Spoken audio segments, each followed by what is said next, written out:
네, 오늘은 고린도후서 5장 17절 말씀을 공부하겠습니다. 우리 한 목소리 한번 같이 읽겠습니다. 시작. 그런즉 누구든지 그리스도 안에 있으면 새로운 피조물이라. 이전 것은 지나갔으니 보라 새 것이 되었도다. 아멘. 오늘 이 말씀을 공부하겠는데요. 오늘은 2021년 마지막 날입니다. 사람들은 이렇게 연말을 맞이하게 되면 보통 지난 1년을 돌아봅니다. 그리고는 잘못한 것은 반성하고 잘한 것은 앞으로 더 잘해야지 다짐하면서 새해에는 뭔가 새로운 일이 있을 것을 기대합니다. 그런데 문제는 그때뿐이지 며칠 못 가서 또 잘못을 번복하고 새해를 맞이할 때의 그 새로움은 금세 사라지고 마는 것입니다. 여기에 인생들의 말 못할 고민이 있는 것이죠. 아무리 생각을 바꾸고 아무리 환경을 바꾸고 이렇게 연말연시를 맞이하여 새롭게 살겠노라고 큰 다짐을 해보아도 그 마음은 별 차이가 없으니 말입니다. 그래서 어떤 사람은 취미활동을 열심히 해봅니다. 또 어떤 사람은 종교에 귀의하여 나름 도를 닦아보기도 하지만 그 결과는 마찬가지입니다. 전도서 1장 9절 10절을 읽겠습니다. 이미 있던 것이 후에 다시 있겠고 이미 한 일이 후에 다시 할지라 해아래는 새 것이 없나니 무엇을 가리켜 이르기를 보라 이것이 새 것이라 할 것이 있으랴. 새 것이 없다는 겁니다. 이 세상에서 새로움을 추구한다는 것 자체는 어리석은 짓이라 이 말이에요. 새로움이 없다는 겁니다. 그럼 왜 그럴까요? 성경은 말씀합니다. 모든 사람이 죄를 범해서 그렇다는 것입니다. 로마서 3장 23절입니다. 모든 사람이 죄를 범하였음에 하나님의 영광에 이르지 못하더니 이렇게 말씀하고 있어요. 아담의 허리에서 나온 모든 사람은 다 죄 중에 잉태되고 죄악 중에 출생하여서 하나님과 상관없는 삶을 지금 살아가고 있는 것입니다. 즉 내가 내 삶의 주인이 되어 살고 있다 이 말입니다. 그러므로 모든 사람은 아담의 타락 이전에 가졌던 하나님의 영광에 이르지 못하고 있는 것입니다. 하나님이 평강이시고 안식이시고 새로움이신데 그 하나님을 떠나 살고 있으니 당연한 것입니다. 하나님의 새로움을 경험하기는커녕 매일매일을 불안과 염려 속에서 살아가고 있는 것입니다. 이것을 저주 아래 있다 이렇게 말하는 것입니다. 물론 저주의 끝은 하나님의 심판을 받고 영원한 불못으로 떨어지는 것입니다. 그런데 여기에 하나님의 사랑이 있습니다. 짜자잔. 하나님은 이 저주에서 우리를 해방시키려고 이 영원한 사망에서 우리를 살리시려고 그 사랑하는 아들을 이 땅에 보내주신 것입니다. 요한일서 4장 9절 10절이 그것을 증거하고 있습니다. 제가 한번 읽겠습니다. 하나님의 사랑이 우리에게 이렇게 나타난 바 되었으니 하나님이 자기의 독생자를 보내심은 그로 말미암아 우리를 살리려 하심이라. 사랑은 여기 있으니 우리가 하나님을 사랑한 것이 아니요 하나님이 우리를 사랑하사 우리 죄를 속하기 위하여 화목 제물로 그 아들을 보내셨음이라 그랬습니다. 하나님의 사랑이 뭘로 나타났어요? 그 아들 보내심으로. 하나님의 사랑을 알고 싶다. 하나님의 사랑을 받고 싶다. 그렇게 말하면서 그 아들을 영접하지 않아. 참 그 사람의 말은 거짓이었죠. 정말 하나님의 사랑을 받기 원하면 하나님의 사랑을 경험하기 원한다면 십자가에 죽으시고 부활하신 예수님을 내 마음의 구주로 꼭 모시기를 바랍니다. 아멘. 그래서 예수가 나의 구주이심을 아는 거. 그래서 그 예수님을 영접한 거. 그래서 하나님의 사랑을 경험한 거. 이게 진짜 하나님의 사랑을 아는 거예요. 이게. 물론 우리가 이 삶 속에서 여러 가지 하나님의 사랑을 경험할 수 있어요. 그것은 반쪽입니다. 그래서 하나님께 마음이 열어졌다면 십자가로 나오십시오. 하나님의 사랑 그 십자가를 통하여 확증된 겁니다. 그래서 하나님 날 정말 사랑하셔서 그 아들 보내시고 나를 대신 십자가에서 피 흘려 죽게 하셨구나. 나를 얼마나 사랑하였으면 그렇게 하셨을까. 십자가를 통해 나타난 하나님의 사랑을 아는 것이 여러분들 진짜 하나님의 사랑을 아는 것이고, 이 사랑을 여러분들이 알 때 여러분들의 삶은 완전히 바뀌어집니다. 더 이상 하나님께 뭘 달라고 하지 않아요. 아니, 가장 사랑하는 아들을 우리에게 내어주셨는데 다른 것은 은사로 왜 안 주시겠느냐, 안 도와주시겠느냐, 걱정이 없는 겁니다. 다 하나님의 뜻이 있겠지. 때가 되면 필요한 거 다 채워질 것이고 모든 것을 합력하여 선으로 인도하시겠지. 그 아들 통하여 이렇게 나를 구원하시고 자녀 삼아 주셨는데 이제 우리는 환경이 어떠하며 전혀 흔들림 없이 감사함으로 주님을 예배하는 자가 되는 것입니다.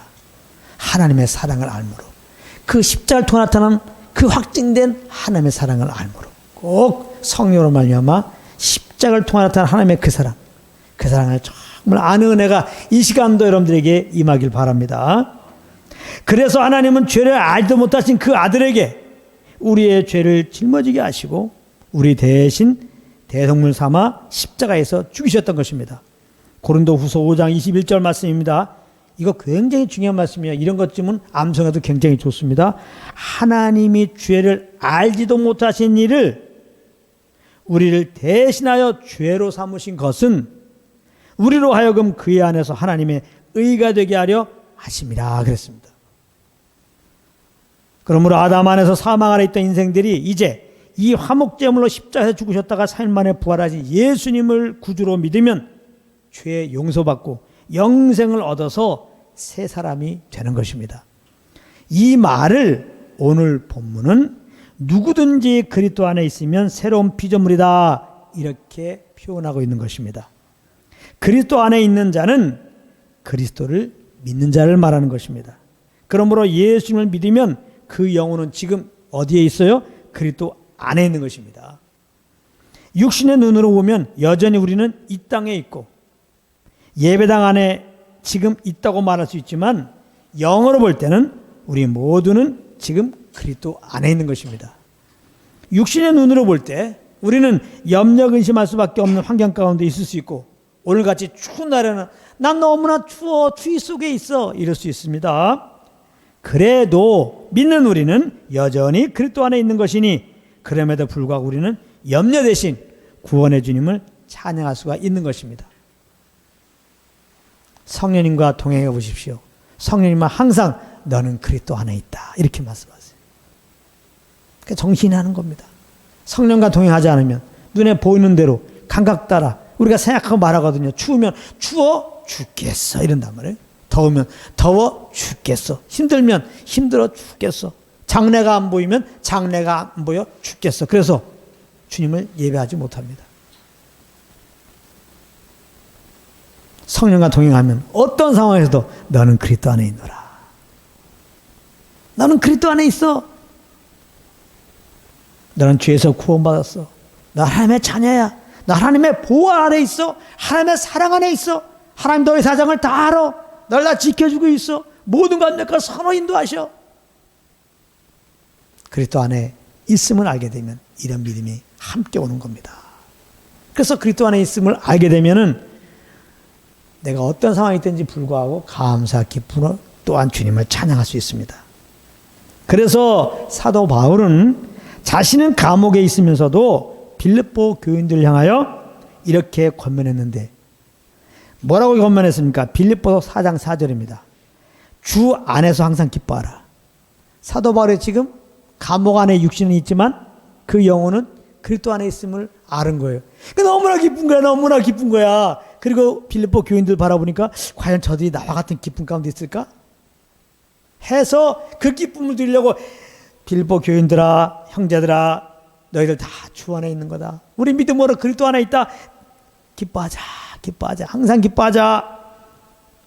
이거 해도 부족해. 내가 다시 말하노니 기뻐하라. 할렐루야. 이 기쁨이 정말 주님이 받으시는 기쁨입니다. 오, 이 기쁨을 할 때 이런 찬양을 드리시는 거예요. 정말 주님을 기뻐하고 찬양하는 그런 은혜가 넘치길 바랍니다. 여기 그리스도 안에 있으면 새로운 피조물이라고 했는데 이것은 무슨 말이냐? 새 사람이 되었다 이 말이에요. 새 사람. 새 사람. 그리스도 안에 있으면, 예수 믿으면 우리는 새 사람이 된 거예요. 새 사람. 예수님을 영접하는 순간 예수 안에 있는 생명을 받아서 우리는 하나님의 자녀로 새롭게 거듭난 것입니다. 그러므로 믿는 우리가 이제 하나님의 자녀가 될 것이 아니라 하나님의 자녀라 이 말이에요. 이전 것은 지나갔으니 새 것이 되었다라는 말은 옛사람은 없어지고 새 사람이 되었다라는 말입니다. 믿는 우리는 그리스도 안에 있는데요. 이 말은 그리스도와 연합되었다 이 말입니다. 다시 말합니다. 그리스도 안에 있다는 말은 그리스도와 연합되었다 이 말이에요. 그리스도 안에 있다는 말은 예수님을 믿었다는 얘기죠. 예수를 믿었다는 거, 그리스도 안에 있게 됐다는 거, 즉 그리스도와 연합되어 있다는 겁니다. 그래서 믿는 순간 우리 옛사람은 그리스도와 함께 십자가에 못 박혀 죽은 것입니다. 굉장히 중요한 말씀이에요. 신앙은 여기서부터 출발되는 거예요. 신앙생활은 나는 그리스도와 함께 십자가에 못 박혀 죽었다. 이것을 알게 되면은 내가 안 살죠. 내가 주님께 예배 드리려고 하지 않죠. 그래요. 예배는 내가 드리는 게 아니에요. 예배는. 난 죽었잖아요. 연말이 되면 잘못한 거 반성하는 사람은 바로 이 옛사람이 하는 짓입니다. 자꾸 뒤를 돌아봐요. 그러면서 자꾸 잘못했다고 후회를, 아이고 잘못했다, 아이고 잘못했다, 아이고 잘못했다, 아이고 잘못했다. 이랬으면 좋았는데, 이랬으면 좋았는데. 옛사람이 하는 짓입니다. 여러분들은 제발 그런 짓 하지 마시기 바랍니다. 그리고 새해가 되면 새로운 일이 있을 것이야. 기대에 부풀어 사는 자 역시 이 옛사람인데, 이 옛사람이 그리스도와 함께 죽은 것입니다. 의외로 사람들이 이 가짜 믿음인데요. 믿음이 충만해요. 가짜 믿음이 충만해요. 내일은 잘 될 거야. 모레는 잘 될 거야. 그래도 10년 후는 잘 될 거야. 예수 믿으면 구원받았어요. 아니야, 난 천국 갈 거야. 대단한 믿음입니다. 네? 새해가 되면 잘 될 거야. 뭐가 잘 돼? 뭐가 잘 되냐고. 다 옛사람 짓입니다. 우리 다 그렇게 살았어요. 막연한 거. 좀 전에 말했는데, 만약에 잘못한 거 반성하지 맙시다 그러면, 그래도 반성해야 똑바로 살 거 아닙니까? 그래요. 그럼 반성하고 똑바로 살아보십시오. 똑바로 못 살잖아. 그럼 또 반성해야 돼. 더 크게 반성해야 돼. 똑바로 못 살잖아. 언제까지 그렇게 하려고? 죽을 때까지 반성하다가 시간 다 가는 거예요. 끝까지 들어보십시오. 끝까지. 그러면 왜 그렇게 살지 말라고 했느냐 알게 됩니다. 우리 옛사람은 그리스도와 함께 죽었어요. 그리고 믿는 순간 우리는 그리스도의 생명으로 새 사람이 되었습니다. 할렐루야. 이것을 속사람이라고 하는 겁니다. 예수 그리스도의 생명으로 새롭게 된 사람, 속사람. 당연히 예수님을 구원받은 우리들은 이 속사람으로 살아야 되는 거죠. 우리가 아직 육신의 장막을 벗어나지 않았기 때문에 옛 모습이 있을지라도 하나님의 눈으로 보면 우리 옛사람은 죽었고 그리스도와 함께 죽었고 우리 옛사람이 이 땅에 없고, 하나님의 눈에는 우리가 없어요. 우리 옛사람이. 아시겠어요? 자꾸 내가 살아서 하나님을 위해서 한다고 그러면 하나님은 받을 수가 없는 거야. 없는데 하나님의 눈에는 안 보여. 근데 자꾸 우리는 찬양한다라고, 내가 찬양한다라고, 내가 뭐 예물 드린다고 그러고, 내가 뭐 주님 섬긴다고 그러는데, 그리스도와 함께 우리 죽어갖고 장사 지내갖고 하나님 눈에는 하나님의 생명으로 거듭난 우리 속사람만 보여. 할렐루야. 그리스도 안에 있는 우리만 보여. 할렐루야. 아시겠어요? 이 속사람은 오직 그리스도만 신뢰하며 사는 사람입니다. 이 속사람의 소원함은 오직 그리스도만 신뢰하며 살기 원해. 오직 영을 쫓아 사는 사람입니다. 오직 영을 쫓아 사는 사람이에요. 그러므로 믿는 자는 오직 그리스도만 신뢰하며 사는 사람이요, 오직 성령님만 쫓아 행하는 자인 것입니다. 왜냐하면 우리는 예수의 생명을 겁나갖고 이 속사람으로 사는 자이기 때문에 그렇습니다. 속사람으로 산다는 게 뭐예요? 그리스도만 신뢰하며 사는 거예요. 이 속사람으로 사는 게 뭐예요? 성령을 쫓아 사는 거예요. 그래서 우리가 이렇게 속사람으로 살 때 우리 영혼은 그때 비로소 새로움을 경험하며 살게 되는 것입니다. 하나님의 영광에 참여하는, 하나님의 영광을 맛보는, 하나님의 영광을 누리는, 장착할 하나님 나라를 누리는 그런 은혜를 누리는 자리에 가게 되는 거예요. 영을 쫓아갈 때. 이 새로움이란 사랑의 하나님을 알므로 오는 새로움입니다. 우리가 영을 쫓아간다는 것은 하나님을 아는 거예요. 영을 쫓아서 찬양을 합니다. 영을 쫓아서 직장생활을 합니다. 영을 쫓아서 가정생활을 합니다. 영을 쫓아서 무엇을 하면은 하나님을 알게 돼요. 하나님. 그래서 항상 주님이 공급하는 새로움이 있는 거예요. 이 새로움을 다른 말로 주님의 기쁨이라고 표현할 수 있어요. 다른 말로 주님의 위로라고 표현할 수 있어요. 어떤 경우는 이것이 안식으로 와요. 어떤 것은 해피로 옵니다. 어떤 것은 평강으로 와요. 이 새로움. 주님부터 오는 것은 다 새로움이에요. 그래서 주님이 주시는 평강을 받으면 또 새롭고, 주님이 주시는 기쁨을 받으면 또 새롭고, 주님이 주시는 말씀을 받으면 또 새롭고. 할렐루야. 고린도후서 4장 16절입니다. 그러므로 우리가 낙심하지 아니하노니 우리의 겉사람은 낡아지나. 잘 들어보세요. 우리의 겉사람은 낡아지나. 물론 이제 겉모습은 낡아지죠. 흙으로 돌아가려고 이제 점점 흑화되지요.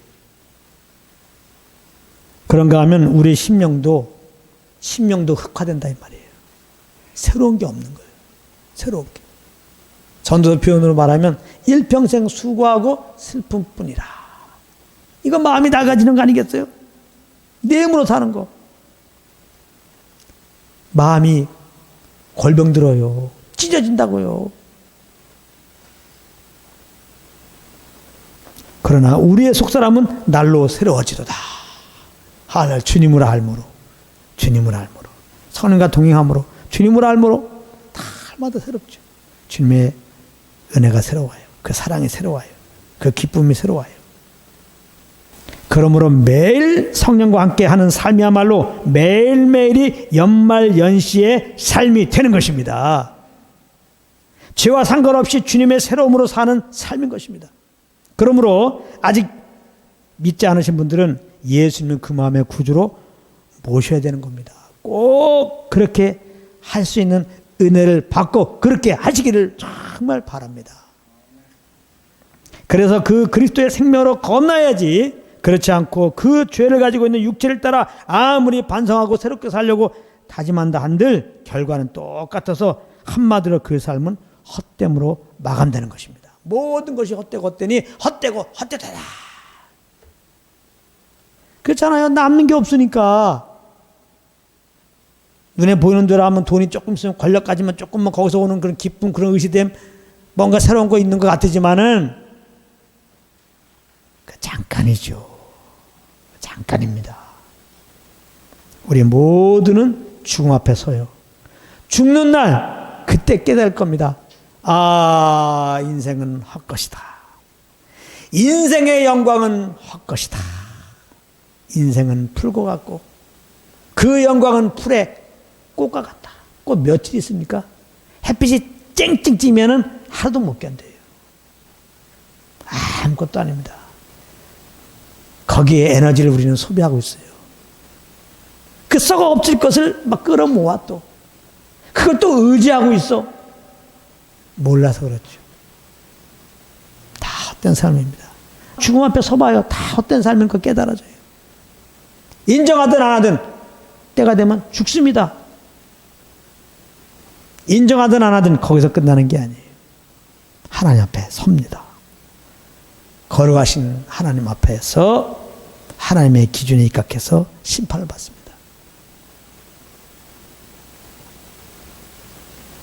우리의 죄들이 드러나죠. 그 지은 죄들에 대해서 이제 불못에 들어가는 겁니다. 그게 죄목이 돼가지고. 헛된 삶이잖아요. 그러면 정말 남는 삶이라는 건 뭐냐? 이렇게 복음을 듣고 십자가에 죽으시고 부활하신 예수님을 내 마음의 구주로 모시는 겁니다. 할렐루야. 예수 믿으면 우리 죄가 다 사함받는다니까요. 하나님의 생명으로 이제 하나님의 자녀가 돼요. 이 죄덩어리가 이게 복음입니다. 나 행한 거 죄뿐인데 나를 죄에서 구원하시려고 사람이 되어 이 땅에 오셔서 죄를 알지 못하신 그분이 나 대신 십자가에 피 흘려 죽으시고 부활하심으로 말미암아 그 십자가의 공로로 말미암아 그 흘리신 벌의 공로로 말미암아 그 예수 믿을 때 우리 죄가 다 용서받고 영생 얻고 하나님의 자녀가 된다. 의인이 된다. 이게 복음이에요. 은혜로 구원받는 겁니다. 우리가 구원받는 데 있어서 구원이 유대고 천국 가운데 있어서 우리의 의가 좁쌀만큼도 들어가면 그건 은혜의 복음이 아닌 겁니다. 누가 그렇게 가르친다면 거짓 교사예요. 그렇게 가르치는 걸 보고 다른 복음이라고 성경은 말하는 겁니다. 현혹되지 마십시오. 은혜의 복음은 다 주님이 하신 것을 받아들이는 거예요. 예수 그리스도가 십자가에 달려 죽으셨을 때 뭐라고 그랬어요? 내가 다 이루었다. 예수님이 우리의 구원을 위해서 오셔서 우리 죄를 짊어지고 십자가에 피 흘려 죽는 그 순간에 다 이룬 겁니다. 우리의 구원을 다 이룬 거예요. 더 이상 우리가 구원을 위해서 할 게 없어요. 그저 이렇게 나 대신에 십자가에 피 흘려 죽으시고 부활하신 그 예수님 구주로 영접만 하면, 그러므로 입으로 예수님 나의 구주입니다 믿음으로 시인만 하면 우리는 그 믿음의 고백으로 죄 사함 받고 영생 얻고 하나님의 자녀가 된다는 사실 꼭 기억하시기 바랍니다. 개로 태어났으면 아무리 사자가 되고 싶어도 개입니다. 죄인으로 태어났으면 아무리 의인 되려고 해도 죄인입니다. 우리는 아담에서 죄인으로 태어났어요. 죄덩이란 말이에요.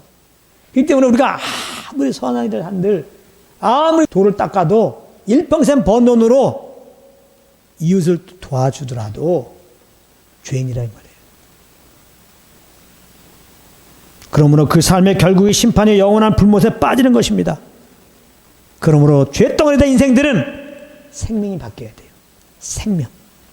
생명이 바뀌어야 됩니다.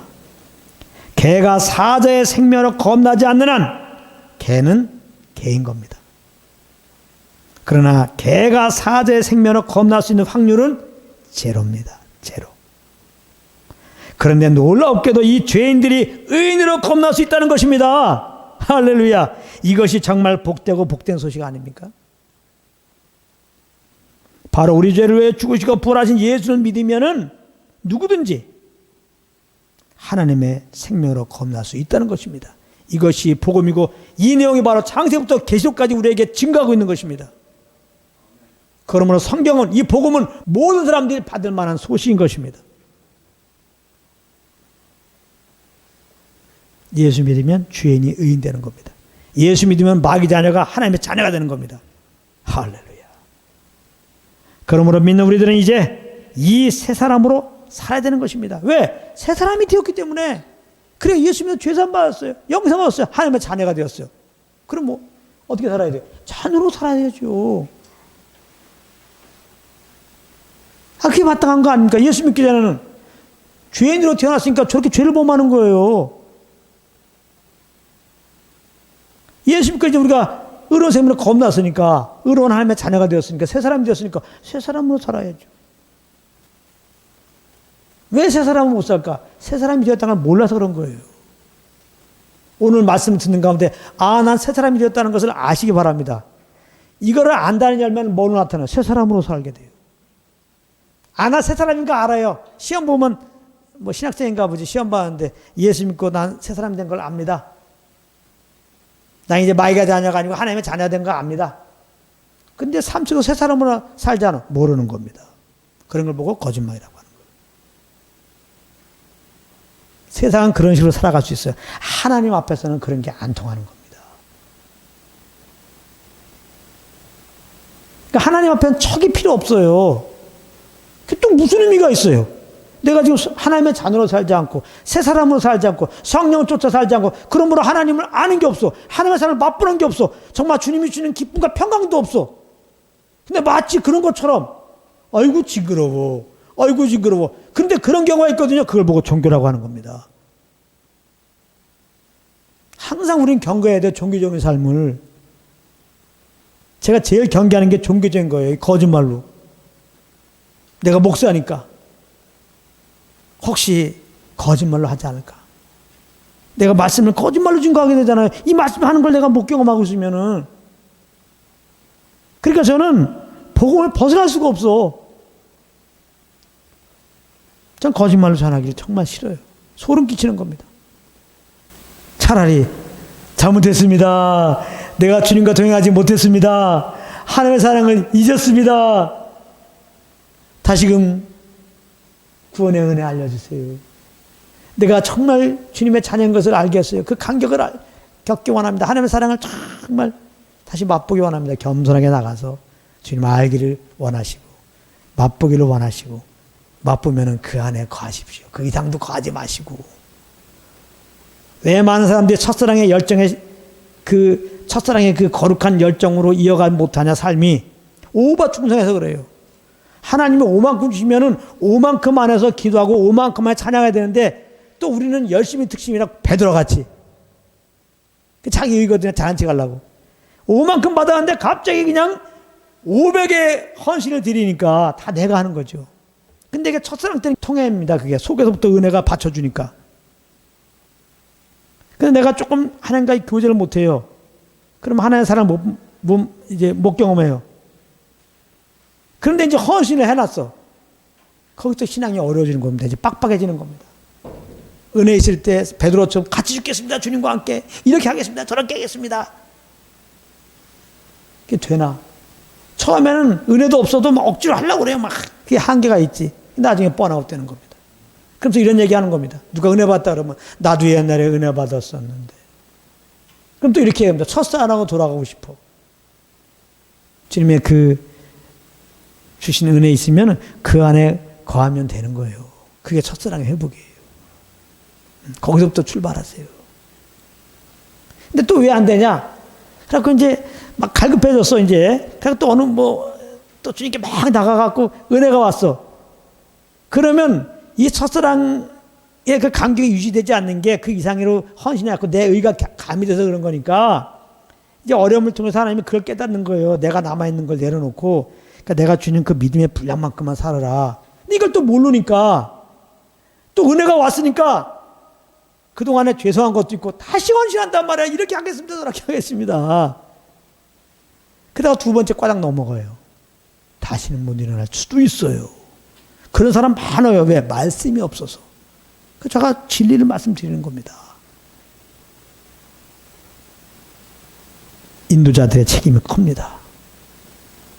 이렇게 은혜 복음 증가하면 그 사람이 그 은혜 받고 그 안에서만 충성스럽게 살도록 만들어야 되는데 그 이상을 요구한단 말이에요. 앞에서. 이렇게 은혜 받았으면 이렇게 해야 됩니다. 이렇게 헌신해야 됩니다. 이렇게 해야 됩니다. 또 이렇게 헌신하시기 바랍니다. 이래 버려가지고 사실은 아무것도 모르는 성도들이 은혜는 받았겠다. 불갑을 자기 의로 베드로처럼 변화되게 된 베드로처럼 주님에서 헌신해 놓았기 때문에 이것이 짐이 돼가지고 그 첫사랑의 간격이 끊어지는 그 순간에 다 짐 돼가지고 내 의로 하다가 완전히 번아웃 된다 이 말이에요. 근데 우리 연약하기 때문에 그럴 수가 있어요. 은혜를 크게 받으면 진짜 은혜 크게 받았기 때문에 사실은 거의 뭐 퍼센트 말하면 거의 7, 80%는 정말 주님의 간격으로 내가 헌신하고 정말 살겠다고 하는 거거든요. 그러나 이제 어려움을 당하걸랑 내 것을 내려놓고 주님을 주님이 주시는 그런 감동, 그 소원함, 그 믿음, 그 분량만큼만 살아가는 거구나. 이걸 깨닫고 그러므로 내가 헌신했다고 잘할 것도 없고 그저 모든 삶 속에서 주님과 동행하는 여러분 되시길 바랍니다. 사자는 사자답게 포효하며 살아야지. 지렁이같이 비 오는 날이면 사람들이 잡아가라고 길가에 죽은 자같이 누워있으면 안 되는 겁니다. 진짜 사람들이 잡아가요. 마찬가지입니다. 믿는 자들이 성령과 동행해야지. 그렇지 않고 여전히 육체의 속을 따라 행하는 것은 세상이 나를 밟고 지나가라고 세상길에 누워있는 것과 마찬가지인 것입니다. 마태복음 5장 13절입니다. 너희는 세상의 소금이니 소금이 만일 그 맛을 잃으면 무엇으로 짜게 하려? 후에는 아무 쓸데없어 다만 밖에 버려져 사람에게 밟힐 뿐이니라. 자, 지금부터 굉장히 중요한 말씀입니다. 이게 마지막 말씀이에요. 잘 들어보세요. 이 말씀은 믿는 자는 세상의 소금이니까 소금의 그 짠맛 그대로 존재하고 있어라. 그대로 있어라. 이 말입니다. 그런데 어떤 분들은 이걸 오해해가지고 우리가 타락해가는 이 세상의 소금 같은 존재가 되도록 노력해서 세상의 타락을 막는 역할을 잘 감당하자고 하는데 이것이 잘못 알고 있는 겁니다. 우리는 소금 같은 존재가 되도록 노력한 자가 아니라 믿는 우리는 이미 세상의 소금이에요. 소금. 소금이 되려 하지 말라 이 말이에요. 우리는 소금이란 말이에요. 소금. 그러므로 소금이 되었으니까 그냥 소금으로 있으라 이 말입니다. 얼마나 자유한 말씀입니까? 이걸 모르니까 내가 소금 되려고 하니까 신앙이 어려운 거예요. 뭔가 소금 되는 짓을 해야 되니까 쓸데없는 걱정이죠. 쓸데없는 열심이죠. 그래서 성령께서 시키는 대로만 행하면 주님이 알아서 세상을 변화시키는 것입니다. 이 말씀을 오해하여서 우리가 세상의 소금이 되려고 노력하면 그것은 우리의 의가 된다 이 말이에요. 즉 소금의 짠맛을 잃어버리는 것이 되어서 오히려 세상에게 밟히게 된다 이 말입니다. 이것을 성령으로 깨닫는 은혜가 있기 바랍니다. 믿음의 분량대로. 믿음의 분량대로. 그냥 세상의 소금이니 세상의 소금으로 있는 것이 마땅한 것입니다. 그저 성령을 쫓아가면 된다라는 말입니다. 그럴 때 주형이 있는 거예요. 자유함이 있는 거예요. 성령의 지시 이상을 생각하고 성령의 지시 이상을 내가 하려고 하니까 거기에서 이제 부담이 되는 겁니다. 거기서 신앙의 모든 이제 문제가 발생하는 거예요. 그러므로 연말연시를 맞이해서 자 마지막입니다. 우리가 가져야 할 태도는 뭐냐? 죄의 종로라 나는 그리스도와 함께 십자가에서 못 박혀 죽었구나. 그리고 나는 그리스도의 새 생명으로 새롭게 된 자구나. 이것을 알고 이 안에 거하기로 마음을 정하는 것입니다. 그런 은혜가 있기 바랍니다. 그리고 그 정한 대로 날마다 성령을 쫓아함으로 매일매일이 연말 연시의 삶이 되시기를 예수님으로 축복합니다.